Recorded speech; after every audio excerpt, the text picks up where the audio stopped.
Hello students, welcome to EPG Pathshala. I am Dr. Anupama, Professor at Department of Economics, Punjab University, Patiala. I am going to talk about the module Urban Livelihood Strategies and Economic Restructuring from Population, Urbanization and Poverty. So students, we are going to discuss about the risks and vulnerabilities that arise due to urbanization as well as economic restructuring. We will also discuss about the livelihood strategies of urban citizens during the process of economic restructuring.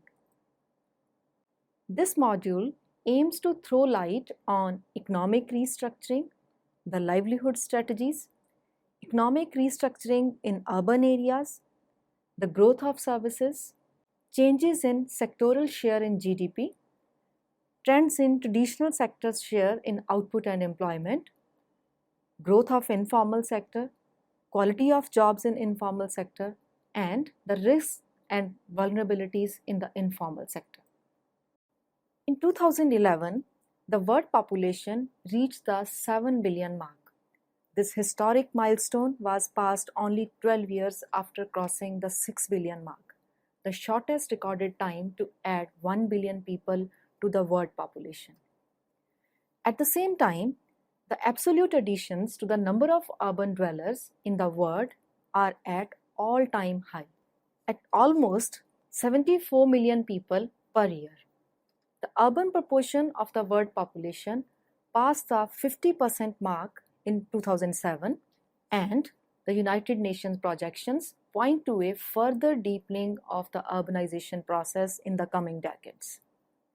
Urbanization is proceeding fastest in developing countries, especially in Africa, which is still the least urbanized but one of the most rapidly urbanizing continents along with Asia, and the regional balance of urbanization has increasingly tipped towards the less developed regions of the world. While in the 1950s, the majority of the urban dwellers in the world resided in the developed nations, today, close to 3/4 of all urban residents in the world live in developing countries. Moreover, of the nearly 73 million new urban dwellers that will be added to the world's urban population every day between 2014 and 2020, 67 million, that is 92%, will reside in cities and towns of the developing countries. Between 2007 and 2025, the annual urban population increase in developing regions is expected to be 53 million or 2.27% compared to a mere 3 million or 0.49% in the developed regions. From a demographic point of view, urbanization is the process by which towns and cities are formed and increase in size, and by which an increasing number of proportion of people live and work in settlements defined as urban. From economic point of view, the urban settlements are more characterized by non-agricultural activities with market for manufactured goods and services. However, in developing region, we can easily find a positive association of the growth of urban sector with growth of the informal sector. More rapid growth of urban sector leads to faster additions to informal labor force. On the other hand, long-term sustained growth is linked with growth of the formal sector. The informal sector is characterized by more insecurities, lower income and increased vulnerabilities, and during any economic restructuring, not only the risks and shocks increase for the informal sector, but the workers in the formal sector may also be forced to join the informal sector, further aggravating the risks and vulnerabilities of the urban economies. Therefore, it is important here to understand the livelihood strategies in urban areas during economic restructuring. In this respect, first of all, let us understand the concept of economic restructuring and the livelihood strategies. Economic restructuring. Economic restructuring refers to the phenomena of urban areas shifting from a manufacturing to service sector economic base. This transformation has a great impact upon the distribution of newly created employment opportunities and income upon individuals or communities with different human capabilities. This in turn would also transform the livelihood strategies of urban populations. Livelihood strategies. The livelihood strategies are the combination of activities that people choose to undertake in order to achieve their livelihood goals. The choice of strategies is a dynamic process in which people combine activities to meet their changing needs subject to their assets and vulnerabilities and shocks which mutually influence each other. The main assets which would determine the coping strategies of individuals or households to any economic restructuring or say shocks and vulnerabilities will be discussed as follows. First of all, in this respect, we will discuss about the human resources. Human resources are the capabilities, skills, experience, labor, knowledge, creativity, and health, etc. These are important to the fulfillment of productive and reproductive tasks. Capacity to work is the main asset of the urban poor. Lack of skills and education affects the ability to secure a livelihood in towns more directly than it does in the rural areas.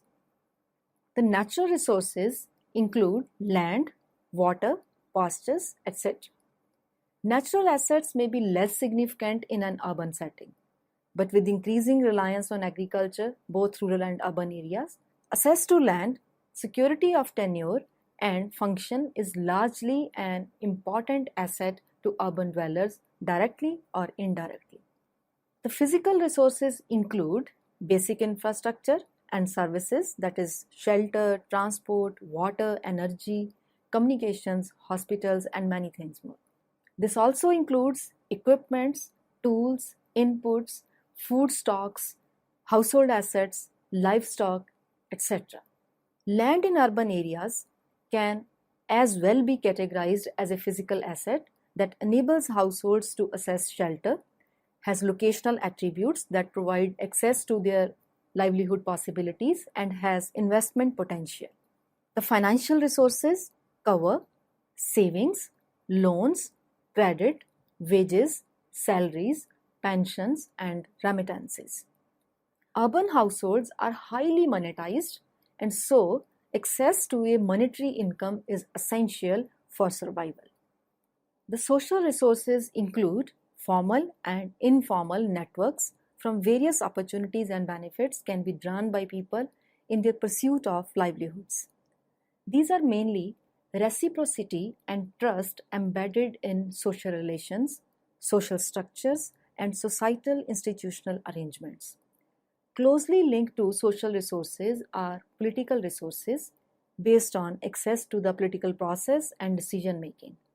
The urban poor are linked into structures of governance through their dependence on or exclusion from the delivery of infrastructure and services by municipal authorities. According to the livelihood framework or approach, a household's livelihood strategy and so its level of well-being depends on the assets or resources it has access to under given economic conditions. Every group, household, and individual has a stock of assets at its disposal to achieve a sustainable livelihood. This stock of assets can be stored, accumulated, exchanged, or depleted and put to work to generate a flow of income or other benefits. In that case, the strategies adopted by household aim to cope with and recover from stresses and shocks, to maintain or improve capability or assets, and to offer sustainable livelihood opportunities. In short, it can be stated that if the outcomes of the livelihood strategies adopted by the poor people are to be positive, they should improve incomes, increase well-being, reduce vulnerability, improve food security, and make more sustainable use of natural resources. In recent decades, neoliberal globalization has accompanied the implementation of economic reforms such as privatization of production, lowered state intervention, and trade liberalization. That these global and national processes intersect with economic strategies at the household and individual scales in ways that affects basic livelihoods is well documented. Livelihood strategies from the developing economies importantly encompass aspects of social and economic processes at both the micro and the macro scales. While the macro scale analyze focus on the various assets or resources available to households and the multiple activities they undertake, these livelihood portfolios are responses to the macro scale through state policy and economic restructuring that affect provision of services and resources, markets, employment, and producer prices. The extent to which households and individuals of different social groups with the urban population are able to overcome, cope with, and manipulate macro scale processes resulting in their economic vulnerability affects the viability of the livelihood strategies. Thus, it is important to look at the macro level changes as well as the individual responses in the economies fastly undergoing economic change. Worldwide, economic restructuring and the growing interdependence of the countries and regions around the world has also led to emergence of a new urban hierarchy. Globalization clearly has had a very uneven impact on various parts of the world. While the restructuring of global production has brought numerous benefits to some countries, previously thriving manufacturing cities in industrially advanced economies have lost many factory jobs and have been forced to restructure their economy. The region that has benefited the most from globalization is Asia, while large parts of Africa have effectively been bypassed.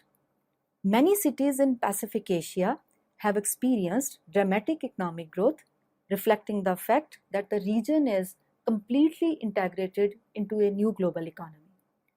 Cities on the forefront of global restructuring, such as Hong Kong, Singapore, Seoul, and Taipei, have enjoyed unprecedented growth rates during the last 2 decades.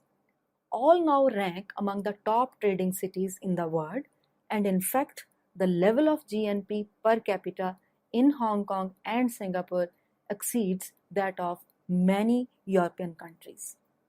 The experience of rapid urban transformation is now being repeated in the newly industrialized economies of Malaysia, Thailand, Indonesia, and the Philippines.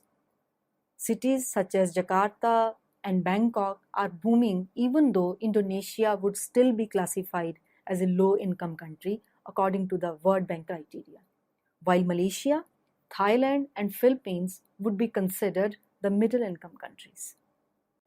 While we are in a rapidly urbanizing world in which economies of the megacities have captured much public attention, most of the new growth will occur in smaller towns and cities, which have fewer resources to respond to the magnitude of the change. In such cities, the livelihoods of the residents have responded differently to economic restructuring. In some, the economic restructuring not only has led to shift towards the service sector, but has towards informal employment. Whereas the employment and service sector requires attainment of higher levels of human capital assets, the employment in the informal sector seems to be a coping strategy for most of the households, with fewer assets during the phases of economic restructuring of the economy in general and that of the city in particular. On the positive side, the cities are considered to be major drivers of economic growth. In fact, urban gross domestic product represents about 80% of world GDP. Cities have been pivotal centers for economic growth, employment creation, innovation, and cultural exchange. Now let us focus upon economic restructuring in urban areas. Broadly, the economic restructuring of urban areas with their impact on livelihoods can be discussed through various aspects. First among these is that the services are becoming a major source of economic growth. Urbanization leads to growth of services both on the demand and supply side. On the demand side, rising urbanization is associated with higher income, which in turn raises the demand for a wide array of services. Thus, both traditional and modern services thrive in urban locations. On the supply side, since the service sector industries often cater to varying business activities, so they will locate in areas with dense and diverse business settings. On the whole, the economic expansion has a circular effect of expansion of services as well as the manufacturing sector. And since after reaching a point, the growth of the manufacturing sector slows down, the growth of services abounds. The share of service sector in both the GDP and employment is ought to increase. This can be observed from figure 1 and figure 2. Figure 1 and 2 have shown the change in share of service sector in GDP as well as employment since 1980. That is the period when most of the economies entered the phase of economic restructuring, both due to internal forces of growth as well as the external factors, that is the global economic changes. We can see from these figures that the share of service sector has been increasing both in GDP as well as employment consistently since 1980. However, the rise in share of service sector in employment is slower than its share in GDP. This points towards the fact that the service sector has declining employment elasticity to GDP. Yet, growth of income has been mainly concentrated in services. For a clear picture, we can observe the share of each sector in GDP between 1980 and 2010 and GDP growth between 1990s and 2000s. For this, we can see figure 3. This figure clearly indicates that for most of the economies, not only the share of services has increased in GDP between 1980 and 2010, we can also observe that its contribution to GDP growth has also been higher than that of the industry and agriculture with a few exceptions. Thus, this is beyond doubt that the service sector has established itself as a major source of growth during the economic restructuring of the countries. The second important aspect is that the traditional industries are losing ground. The traditional industries in the cities are losing their importance gradually. This is mainly due to increased competition from both the large-scale native industries and the penetration of global players in the markets of the developing economies. These trends have great impact upon employment, or say the livelihoods of the persons, depending upon non-agricultural activities, a large proportion of whom lives in urban areas. UNIDO, in a study of BRICS countries, has shown that the traditional sectors of manufacturing sector, such as food and beverages, textiles and textile products, wood and wood products, etc., had registered a decline in value addition as well as employment. However, the type of sector and the rate of decline has been different in different industries. The sector of textiles seems to be losing its place almost in every country. On the other hand, the newly emerging sectors are chemicals and chemical products, basic metal products, electrical and optical equipment, and transport equipments, again with varying degree in different countries. The central idea of whole of this discussion is that the economic restructuring of most of the developing countries not only means rising share of the services but also reducing importance of the traditional manufacturing sector. Due to such shifts, the unskilled and less educated workforce, or say the urban poor, would struggle hard to survive. In such scenarios, the labor market could offer them only the low-paid informal jobs. Even for the more skilled, the restructuring also means less interference of the governments. Now, it is important to discuss the impact of economic restructuring upon growth of the informal sector. The recent trends in growth of the urban economies have been mainly based upon capital-intensive manufacturing and high-tech services. Though the average income levels have increased due to increased employment opportunities in these sectors, however, for majority of the unskilled workers in the developing countries who shift to urban areas, such sectors offer a little hope, as in many instances, labor market conditions and the quality of employment growth have not improved to the same degree and in the urban areas of the majority of developing economies. New job creation has mainly taken place in the informal economy, where around 60% of workers find income opportunities. However, the informal economy is characterized by less job security, lower incomes, and an absence of access to a range of social benefits, which means the absence of key ingredients of decent work opportunities. The proportion of informal workers in a few developing countries can be observed from figure 4.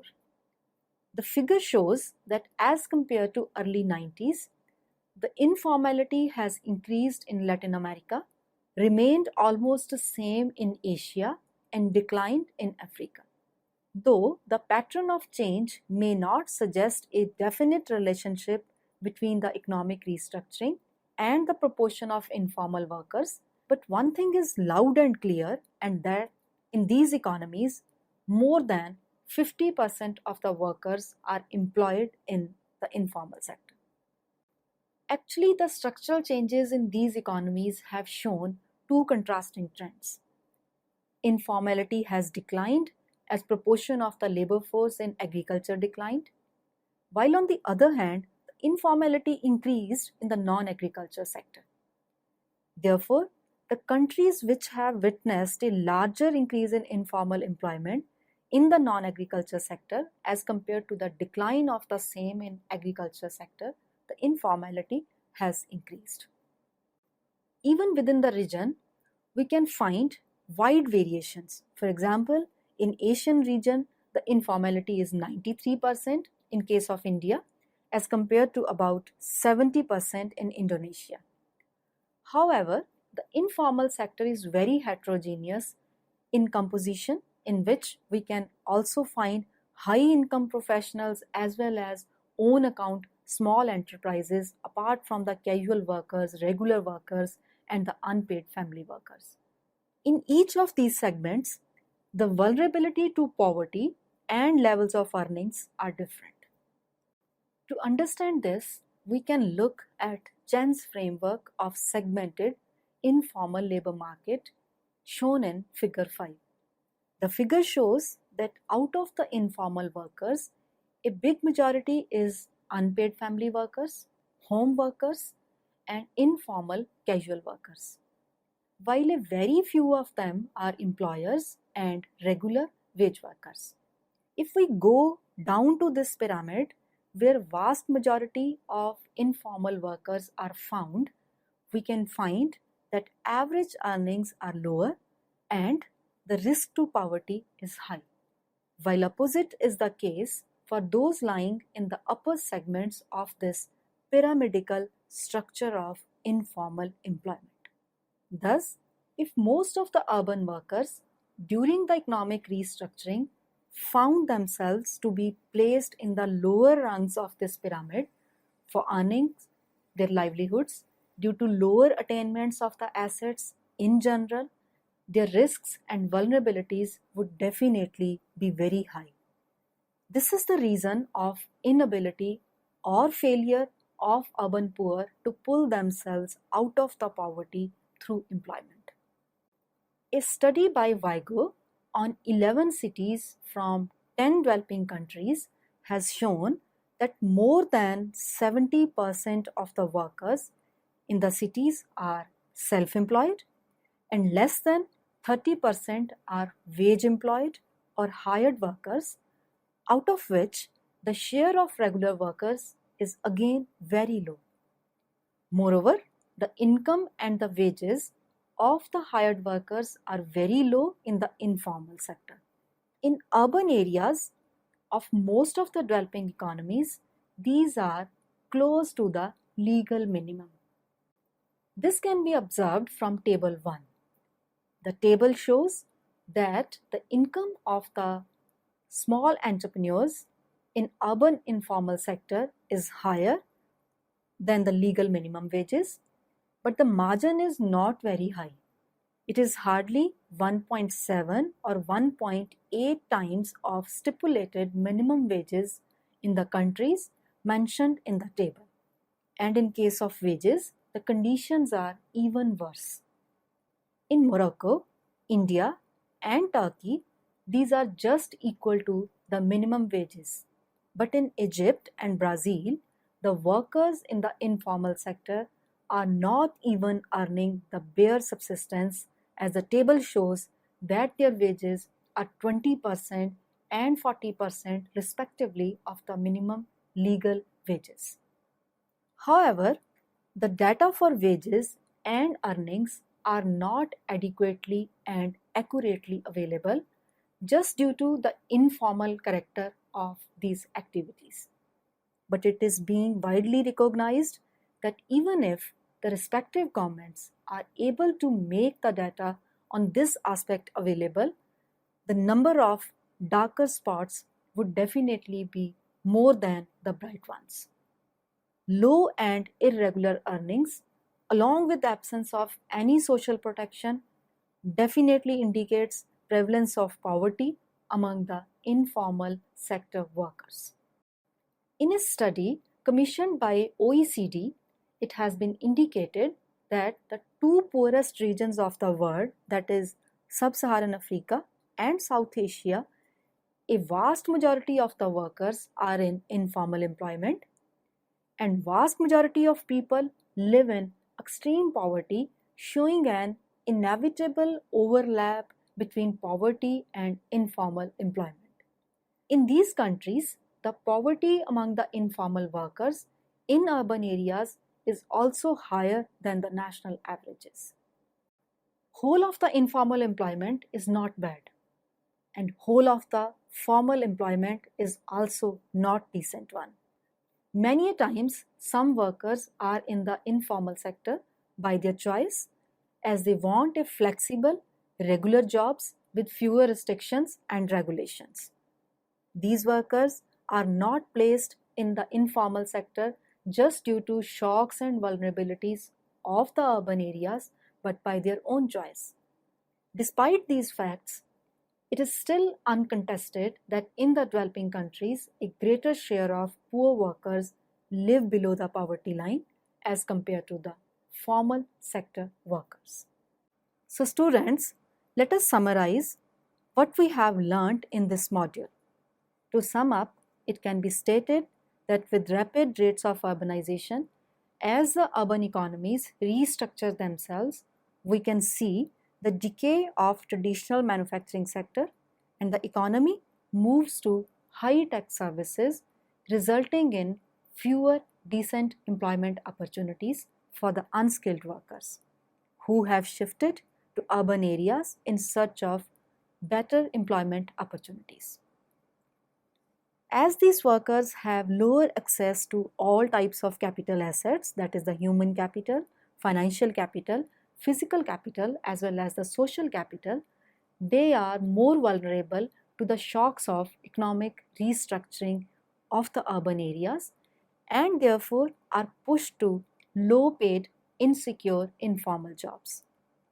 These jobs, which are characterized by absence of all the qualities of decent work, never enable these workers to pull themselves out of poverty. Therefore, for any policy of inclusive growth of the cities, the government should take due care of the effects of economic restructuring of the cities upon majority of the asset deprived workers, their livelihood strategies and the coping mechanisms. Their interest should be appropriately included in the urban planning and policy. This will require a radical reappraisal of urban planning to ensure the equitable use of urban space, to minimize the segregation between the formal and informal economies, and to support the livelihoods or economic activities of poor households. This will also require that the working poor in the informal economy are organized and have sufficient voice and bargaining power to help shape the development trajectories of the cities in which they live and work. That's all with today's lecture. I hope you must have enjoyed this lecture. Thank you.